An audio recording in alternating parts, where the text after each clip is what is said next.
them honest every night. AC 360. CNN, weeknights 10 Eastern.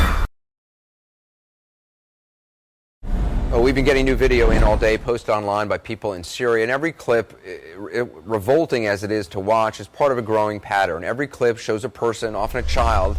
Each person has been killed. Each body, again, some as young as 13. Each one has been brutalized. Some have been mutilated. Now, I'm going to tell you right now, most of what I and our producers saw today, we simply can't even show you on the screen. But some of it must be seen so that no one can deny the truth of what is happening in Syria, because that's what the government there is trying to do. They're trying to deny the truth of what is happening.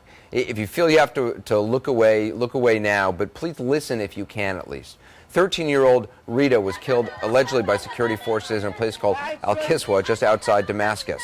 We're not showing you the other side of his face, which is smashed to pieces.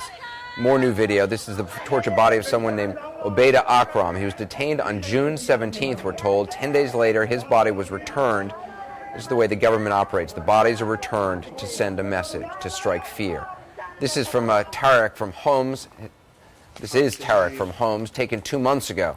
The voice on the tape saying his body shows signs of electric shock, whippings, stabbings, various burns on his arms and other parts of his body. An activist telling us Syrian forces returned his body on the condition he would be buried immediately. They told the family not to open the coffin. They told the parents of Hamza Ali al-Khatib, who was tortured and murdered and returned a month later, brutalized, his penis cut off, just 13 years old.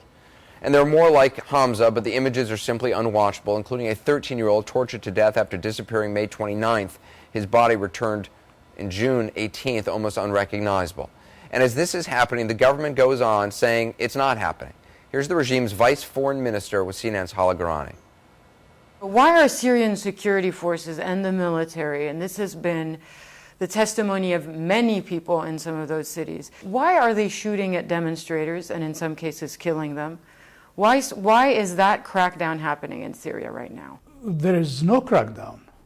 There is a crackdown from these military groups against the government and against civilians. So who's doing the killing? Who's doing the killing? The killing was initiated and is still going on by these extremist groups. Who are they?